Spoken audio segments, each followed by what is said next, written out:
Very good morning to everyone. Those are watching this video. In this video, we are going to cover the left portion of chapter number 22 of Ancient History by R.S. Sharma. So, in this particular lecture, we are talking about only our the down history of Deep South, right? So, why we waste? Before starting this lecture, I make a request to everyone, as I make earlier in every video, to like and subscribe. If you find my video from other sources, you please like, subscribe, and if you find it is much more beneficial for you, and if anybody in your circle is also preparing for UPSC civil services, you can just share the video to that particular person for to helping that particular person, right? So come on the point, and starting, we are going to start this. The purse and the swords. Trade, local, the long distances continued a very important source of the royal revenue.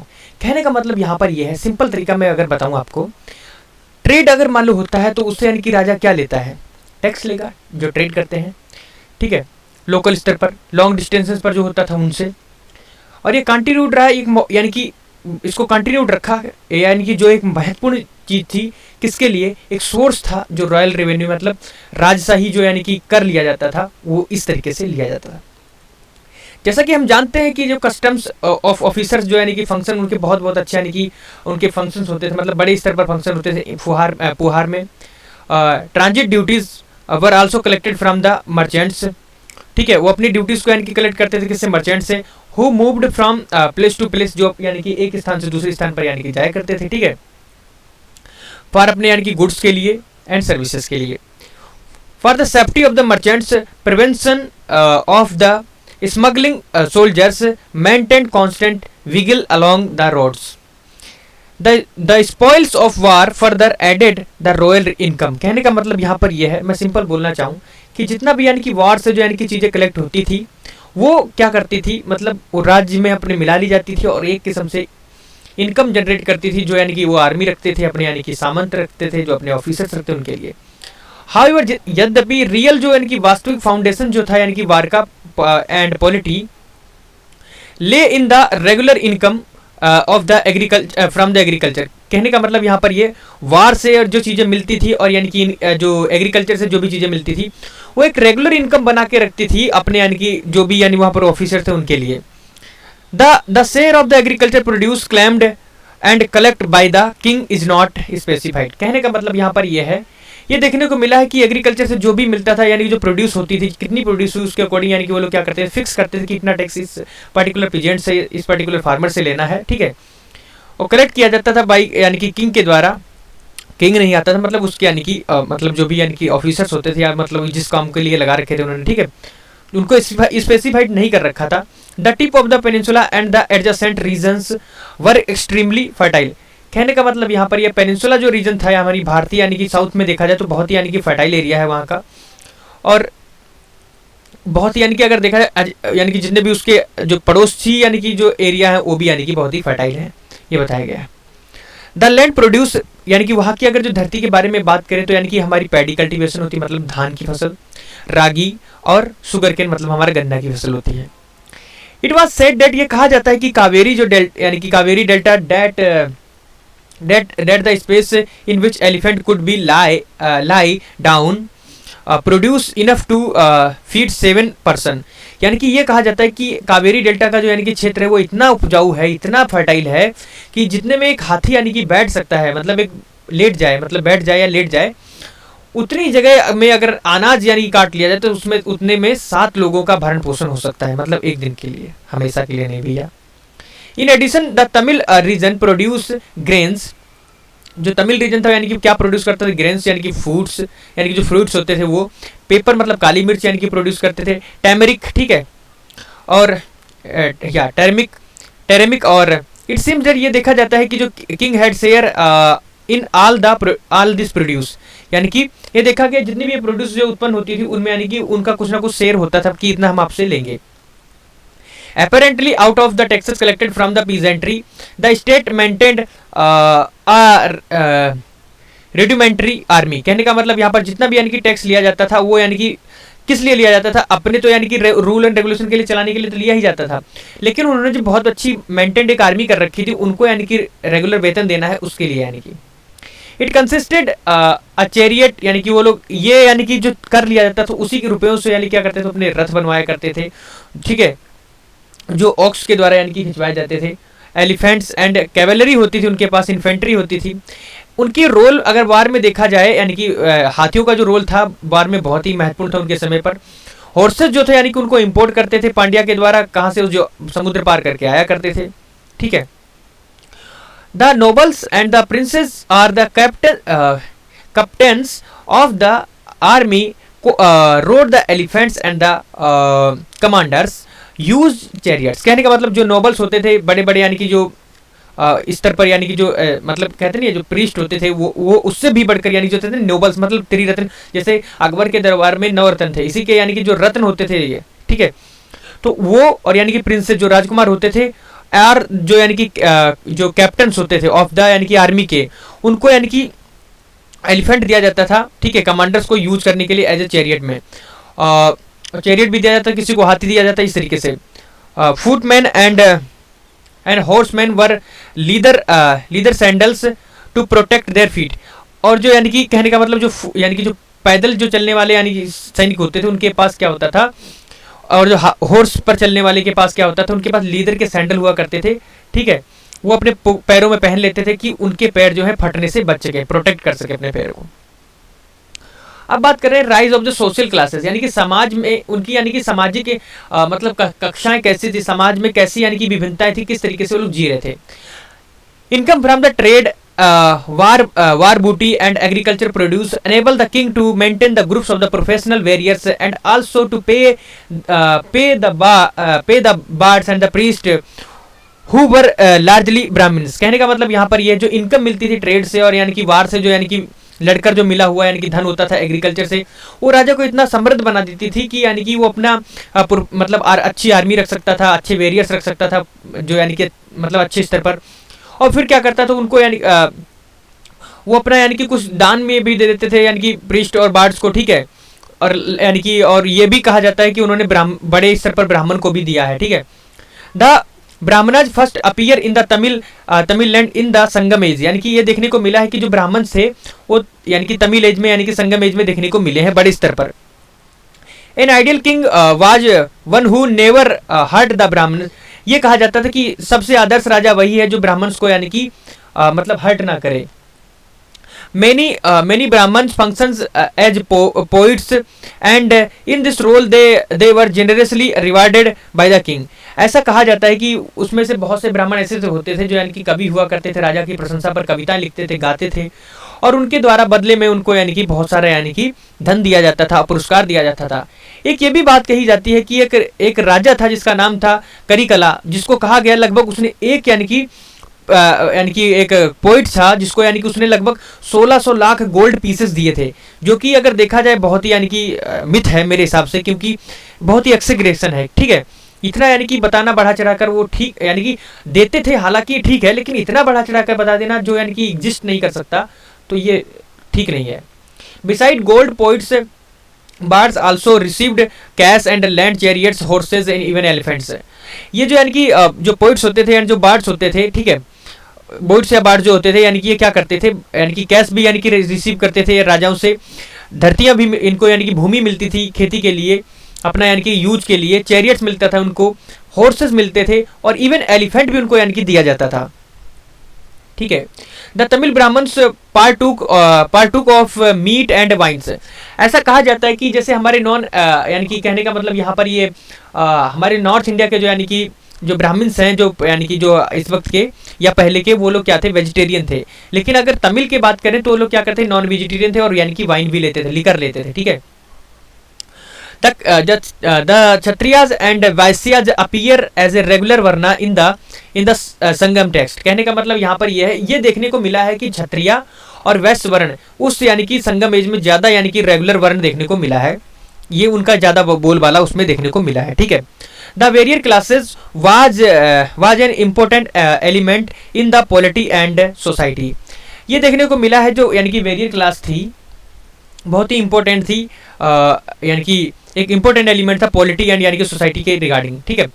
Captains of the army, जो army के जो captains होते हैं वर invested, वो ज़्यादा invest करते थे with the title of the NRD at a formal ceremony, यानी कि जब फॉर्मल सेरेमनी होती थी उसमें ज़्यादा से ज़्यादा अपना इन्वेस्ट करते थे एक टाइटल के लिए जो होता था NRD. However we have no clear idea about the Vaishyas, जैसा कि हम बात करें यानी कि वैश्या के बारे में ज़्यादा यानी कि कोई ज़्यादा आइडिया नहीं है, लेकिन कैप्टन के बारे में बात करें तो एक एनआरडी जो टाइटल होता है उसके लिए अपना यानी कि ज़्यादा से ज़्यादा यानी कि वो समय यानी कि उसमें यानी लगाते थे। Civil and the military officers were held under both the Cholas and the Pandyas by the Vellalas और द रिच पीजेंट्स। कहने का मतलब यहाँ पर ये है कि जो यानी कि सिविल और जो मिलिट्री ऑफिसर्स थे वो हेल्ड यानी कि हेल्ड किए जाते थे अंडर बोथ, यानी कि चोला जो साम्राज्य था चोलाओं का और पांड्यास का, ठीक है। वाई वेल्लाज रिच पीजेंट, ठीक है, जो यानी कि वेल्लाज मतलब यानी कि जो रिच पीजेंट होते थे, यानी कि वेल्लाज के द्वारा या रिच पीजेंट के द्वारा यानी कि हैंडल किया जाता था, ठीक है। The ruling class was called Arasar, ठीक है, यानी कि जो मतलब जो रूल में यानी कि रूलिंग, जैसे आजकल जैसे बीजेपी रूलिंग पार्टी है, उसी समय अगर देखा जाए यानी कि तमिल में, तो उस वक्त तो यानी कि रूलिंग क्लास जो थी उसको यानी कि अरासर बोला जाता था, ठीक है। Its member had marriage relation with the Vellalas, यानी कि जो अरासर थे उनका जो एक यानी कि उसके जो मेंबर थे उनका यानी कि रिलेशनशिप यानी कि मैरिज रिलेशनशिप देखने को मिला है वेल्लाल्स के साथ। Who formed the fourth caste, यानी कि जो यानी कि एक चौथी कास्ट यानी कि बनाई थी उन्होंने इन्हीं के फॉर्मेशन से, मतलब जब दोनों लोगों ने मिला होगा अरासर और वेल्लास यानी कि वेल्लाल्स से जब मिला होगा तो एक चौथी कास्ट बनकर आई थी, ठीक है। दे हेल्ड एक मिनट, हाँ, दे held the bulk of land and दस कॉन्स्टिट्यूट द कल्टिवेटिंग क्लास। कहने का मतलब यहाँ पर यह है कि ये लोग क्या हेल्ड करते थे, बल्क ऑफ द यानी कि लैंड को, यानी कि ज़्यादा से ज़्यादा लैंड को यानी कि हेल्ड करते थे, और कॉन्स्टिट्यूट करते थे cultivating class divided into rich and poor, यानी कि उस वक्त की जो यानी कि कल्टिवेटिंग क्लास थी, जो बड़े स्तर पर यानी कि करते थे वो रिच होते थे, जो छोटे स्तर पर करते थे उन्हें यानी कि पुअर होते थे। और ये भी कहा जाता है कि जो ज़्यादा रिच होते थे यानी कि वो खेती की जुताई नहीं किया करते थे, वो लोग क्या करते थे, एम्प्लॉयज को हायर करते थे, ठीक है, और उनसे खेती करवाया करते थे। एग्रीकल्चर ऑपरेशन वर जनरली वह task of the members of the lowest classes, ये कहा गया है यानी कि एग्रीकल्चर जो होता था यानी कि लोएस्ट क्लास के जो पीपल होते थे उनको कहा जाता था कि आप यानी कि ये खेती करेंगे, जिनको यानी कि उस समय बोला जाता है कदे सियार, ठीक है। Whose status appear to differed little from that of the slaves, और जिसका अगर देखा जाए स्लेव्स यानी कि हमारे यहाँ जो स्लेव्स पाए जाते थे उनसे थोड़ा डिफर था, लगभग मिलता हुआ था उनसे। Some artisans were not differentiated from the agriculture labourers, कहने का मतलब कुछ आर्टिसन जो होते थे उनको डिफरेंशिएट नहीं किया जाता था एग्रीकल्चर पर्पज के, एग्रीकल्चर लेबर्स के लिए। द पेरियार्स वर एग्रीकल्चरल लेबर्स, जो पेरियार्स होते थे वो एग्रीकल्चर लेबर होते थे, ठीक है। हु आल्सो वर्कड विद यानी कि एनिमल्स के साथ काम करते थे, उनकी स्किन्स के साथ, और उनकी स्किन को यानी कि वो लोग मैट बनाने में मतलब चटाई बनाने में काम में लाते थे। Several outcast and forest tribes suffered from extreme poverty and lived from the hand of the mouth, कहने का मतलब यहाँ पर ये बहुत सारी ऐसी ट्राइबल कम्युनिटीज थी जो यानी कि पॉवर्टी से यानी कि जूझ रही थी, ठीक है, और यानी कि वो रह रही थी उस जगह पर, देखने को मिलता है यानी कि जो माउथ यानी कि देखने को मिलता है जहाँ पर यानी कि हमारा साउथ खत्म हो जाता है, वहाँ पर यानी कि जो ट्राइबल एरिया था वहाँ पर वो रह रहा था। We notice sharp social inequalities, हमें देखने को मिलती है कि हमने यानी कि समाज में बहुत सारी विभिन्नता देखने को मिली है इन द संगम एज में। ये देखने को मिलता है the rich lived in house, जो यानी कि रिच जो था वो यानी कि घरों में रह रहा था, यानी कि कैसे जो ब्रिक्स थी एंड द मोटार के बने हुए थे, एंड जो पुअर था वो झुग्गी झोपड़ियों में रह रहा था। और ये कहा जाता है कि जो सिटीज़ थी उसमें रिच पीपल जो होते थे यानी कि छत के ऊपरी यानी कि जो यानी कि दुमंजिल टाइप का होता था, यानी कि मतलब अटारी जिसे बोलते थे, तो उस पर वो रहता था, ठीक है। It is not however clear whether rites of the religion were used maintain the social inequalities, ऐसा कोई भी यानी कि राइट्स देखने को नहीं मिलता है जो ये क्लियर करके चलता हो कि हाँ वहाँ पर सोशल यानी कि इनइक्वलिटी नहीं थी। ठीक है, we notice the emergence of the Brahmanas and the ruling caste, but acute caste distinctions of the later times did not exist in the early Sangam age. कहने का मतलब यहाँ पर हमने बहुत सारी चीज़ें को यानी कि इमरजेंस उनका यानी कि नोटिस किया है। ठीक है, ब्राह्मणास एंड द यानी कि जो रूलिंग कास्ट है, ठीक है, एक्यूट कास्ट यानी कि कोई भी उसमें डिस्टिंक्शन इतना देखने को नहीं मिलता है लेटर टाइम्स में, और एग्जिस्ट नहीं करती है अर्ली संगम एज में। बात करते हैं बिगिनिंग ऑफ द ब्राह्मणिज्म, बहुत ही इंपॉर्टेंट है हमारे लिए। The state and the society were formed in Tamil states. कहने का मतलब यानी कि जो स्टेट्स यानी कि राज्य और जो यानी कि समाज, ठीक है, वर फॉर्म्ड, उनको फॉर्म्ड किया जाता था इन तमिल स्टेट्स में इन अर्ली सेंचुरीज में, यानी कि अर्ली सेंचुरी क्रिश्चियन एरा में जो डेवलप किए जाते under the impact of the, यानी कि उनको डेवलप किया जाता था किसके इम्पैक्ट में, यानी कि जो ब्राह्मणिज्म है। However Brahmanical influence was confined to a small part of the Tamil territory and only upper level of the Tamil society in that area. कहने का मतलब यहाँ पर यद्यपि जो ब्राह्मणिकल इन्फ्लुएंस देखने को मिला है, confined to a small parts of the Tamil, जो यानी कि तमिल का कुछ स्मॉल पार्ट्स था उसको यानी कि कन्फाइंड करता था, and only the upper levels of the Tamil society, यानी कि वो खाली अपर लेवल के सोसाइटी के जो लोग थे उनको यानी कि कन्फाइंड करती थी, ना कि लोअर लेवल के। किंग परफॉर्म्ड वैदिक सेक्रीफाइसेस, यानी कि जो किंग था वो वैदिक सेक्रीफाइस को यानी कि बलि प्रथा को यानी कि सेक्रीफाइसेस को यानी कि वो मानकर चलता था, उसको यानी कि उसको परफॉर्म किया करता था, उसको यानी कि करना यानी कि नेसेसरी समझता था। Brahmanas who were also followers of the Vedas, यानी कि ब्राह्मण जो थे उनको वेदा का फॉलोअर्स माना जाता था। Conducted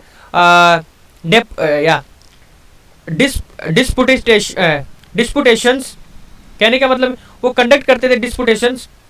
However, the chief local god worships by the people of the hilly region was Murugan.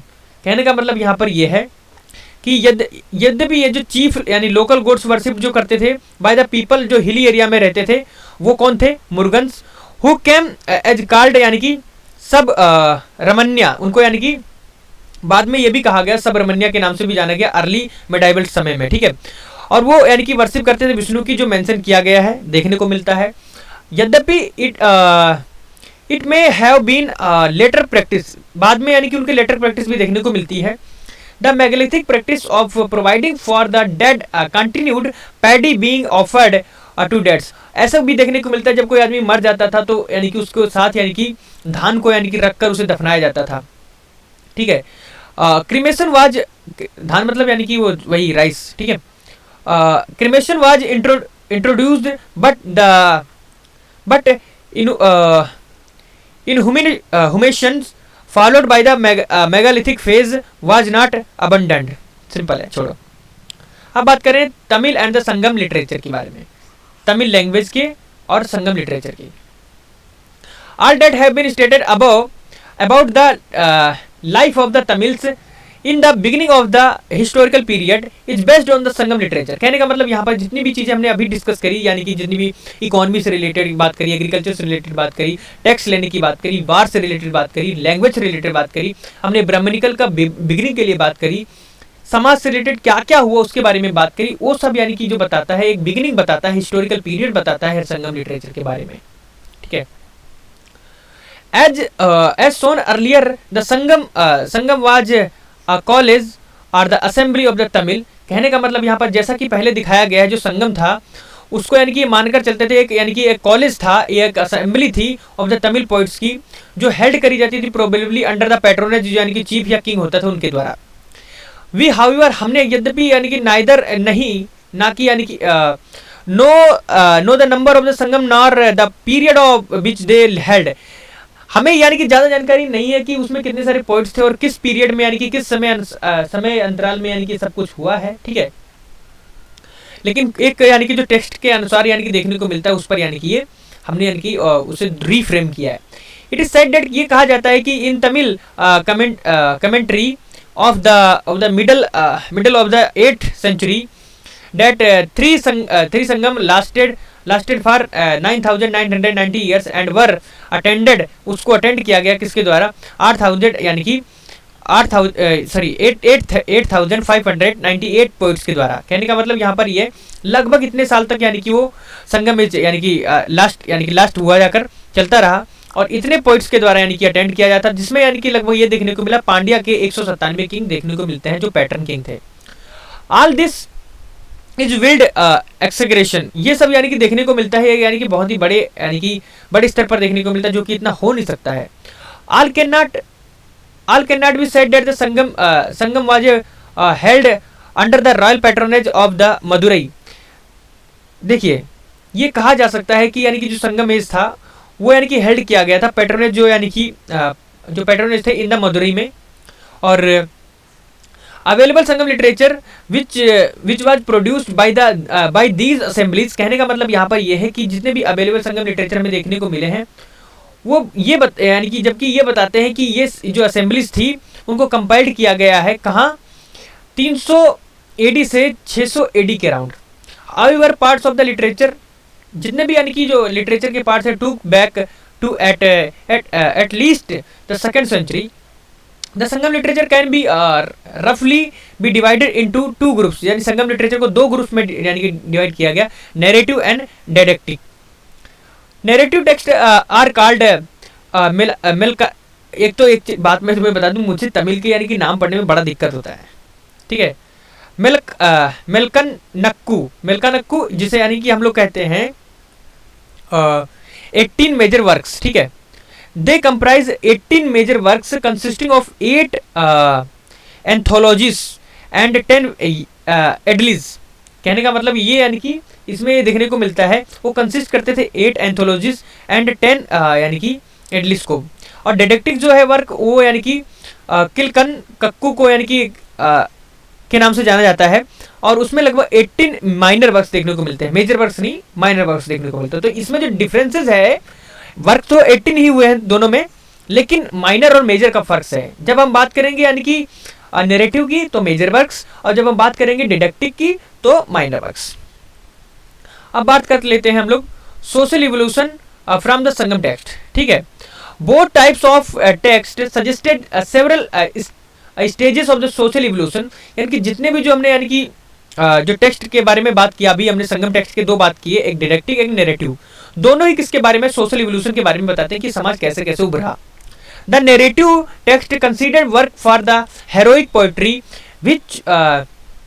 in which hero are glorified and perpetual wars and cattle raid and frequently mentioned। Simple है यार, कहने का मतलब यहाँ पर यह है कि नैरेटिव टेक्स्ट जो है ये बताता है कि जो वर्क है यानी कि हेरोइक पोएट्री का, जिसमें यानी कि हीरोज जो थे उनको यानी ज़्यादा ग्लोरीफाइड किया गया एंड परपेचुअल बताया गया वार्स के रिलेटेड। कैटल रेड करा जाते थे, ठीक है। फ्रिक्वेंटली मेंशन उनको यानी कि मेंशन किया गया है। एक मिनट बैक, हाँ। Traces of the early megalithic life, यानी कि अगर हम बहुत सारी ट्रेसेस की बात करें जो अर्ली मेगालिथिक लाइफ की जो अपीयर होती है इन द संगम टेक्स्ट में, earlier megalithic people seems to be primarily pastoralist, hunters and the fishermen, though they also produce rice। कहने का मतलब यहाँ पर यह है जो अर्लीस्ट मेगालिथिक पीपल्स है वो देखने को मिलते हैं एक प्राइमरली पेस्टोरलिस्ट, हंटर देखने को मिलते हैं, फिशरमैन देखने को मिलते हैं, और ये भी देखने को मिलता है कि वो लोग यानी कि आगे चलकर राइस को प्रोड्यूस करने लगे थे। उनके पास hoes and the sickles and occur at many sites in the peninsular India but not the ploughshare, यानी कि उनके पास हल देखने को नहीं मिला है। तो इसका मतलब यहाँ पर यह है यानी कि हंटर एंड गैदरिंग, यानी कि उनका सिस्टम ये था, मतलब यानी कि वो लोग अभी भी मतलब मार कर खाना और यानी कि उसी पर यानी कि खोज कर खाना इस तरीके पर जी रहे थे, उनके पास हल नहीं मिला था अब भी, ठीक है। Other iron objects include wages, यानी कि कुछ यानी कि आयरन ऑब्जेक्ट्स हैं जो इंक्लूड करते हैं वेजेस को, फ्लैट सेट्स को, एरोहिट्स को, and long swords and the lenses, spikes को एंड स्पिरिट्स को, यानी कि ठीक है, हॉर्स बिट्स को, इसी तरीके बहुत सारी चीज़ों को यानी कि वो इंक्लूड करते हैं। This tools were meant primarily for war and hunting. ये जितने भी टूल्स हैं यानी कि प्राइमरली तरीके से देखा जाए यानी कि उनको यूज किया गया है वार के और हंटिंग पर्पज के लिए, ठीक है। This has some parallel in the Sangam text, यानी कि ये देखने को मिलता है संगम टेक्स्ट के अंदर, यानी कि पैरेलली यूज किया गया है, which speak of the perpetual war and cattle raid. The text suggest that war booty was an important source of the livelihood. कहने का मतलब यहाँ पर यह है गला खराब हो गया, ओके। कहते हैं कि जो टेक्स्ट यानी कि ये बताता है कि यानी कि वार बूटी के बारे में, युद्ध के बारे में बताता है, एंड इंपॉर्टेंट यानी कि सोर्स ऑफ द लिवलीहुड के बारे में भी बताता है। यानी कि वार बूटी जो था एक यानी कि बहुत ही इंपॉर्टेंट यानी कि लिवलीहुड के लिए यानी कि सोर्स माना जाता है कि अगर वो लोग लड़ लेंगे तो वहां से कुछ धन जुटा लेंगे, उनको खा लेंगे। They also stated that when the hero dies, ये कहा जाता है कि जब हीरो मरता था मतलब नायक मर जाता था, he is reduced to a piece of the stones. वो लोग क्या करते थे, एक यानी कि पत्थर का जो पीस होता था उसे घटा देते थे, ठीक है।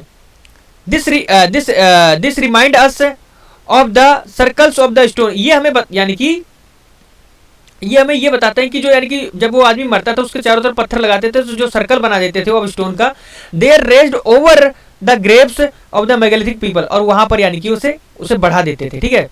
यानी कि एक पत्थर हटाया और वहां जहां मरा वहां लगा दिया। This may have led to the later practice, और ये बाद में यानी कि लेटर प्रैक्टिस देखने को मिलती है, rising of the hero stones card, जिसको हम लोग क्या कहते हैं, विरारकल, इन ऑनर ऑफ हीरोज, किसके, हीरो के सम्मान में यानी कि किया जाता था। हु हैड डाइड फाइटिंग, जो यानी कि मर जाता था फाइटिंग करने में, फॉर द यानी कि coins and the other things के लिए। इट इज लाइकली डेट, ये यानी कि उसी तरीके से माना जाता है जिसे अर्लीस्ट फेज में सोशल इवोल्यूशन हुआ था, reflecting in the Sangam works में, जो रिलेट करता था अर्ली मेगालिथिक स्टेजेस को। Narrative Sangam text give some ideas of the state formation in which the army consisted of groups of the warriors and the taxation systems and judiciary. कहने का मतलब यानी कि नैरेटिव सिस्टम जो है, नैरेटिव यानी कि जो संगम टेक्स्ट है वो ये हमें बताता है, एक आइडिया देता है फॉर्मेशन करने के लिए आर्मी जो यानी कि कंसिस्ट करती थी, एक ग्रुप ऑफ द वेरियस मिलता था, टैक्सेशन सिस्टम देखने को मिलता, जुडिशरी देखने को मिलती थी, रिडूमेंट्री फ्रॉम, ठीक है। टैक्स आल्सो टेल्स अस, जो टैक्सेस है वो हमें ये बताते हैं कि अबाउट यानी कि ट्रेड के बारे में, मर्चेंट के बारे में, ठीक है, क्राफ्ट्समैन के बारे में, यानी कि फार्मर्स के बारे में, क्योंकि उन्हीं से लिया जाता है तो इसलिए पता चलता है कि कहाँ से लिया गया, तो इसलिए यानी कि उनसे लिया गया, तो उससे पता चल गया कि ये लोग उस वक्त एग्जिस्ट करते थे, ठीक है। They speak of the several towns, यानी कि वो लोग बहुत सारे यानी टाउन्स के बारे में बात करते हैं, जैसे यानी कि कांची, कोरई और मदुरई, पुहार एंड उरैयूर। तो इससे पता चलता है कि उस वक्त यानी कि टाउन्स भी हुआ करते थे। ऑफ देम पुहार यार या कुवेरी पत्तनम जो कहा जाता है, वाज मोस्ट इंपोर्टेंट, उसमें पुहार जो था सबसे इंपोर्टेंट था संगम एज में। तो अगर क्वेश्चन उठ सकता है which town is much more important in the Sangam age, then answer is a पुहार।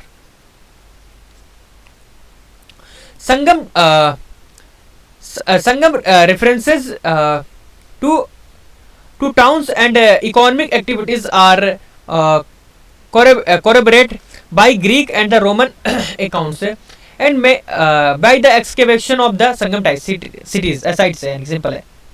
Many Sangam texts including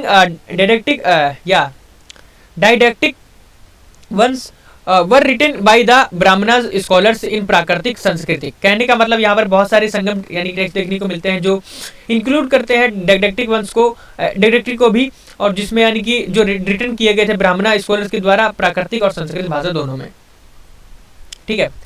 the didactic text were cover early centuries of the Christian era and prescribed a code of the conducts not only for the kinds, यानी कि kinds and this his codes but also for the various social groups of the यानी कि occupations.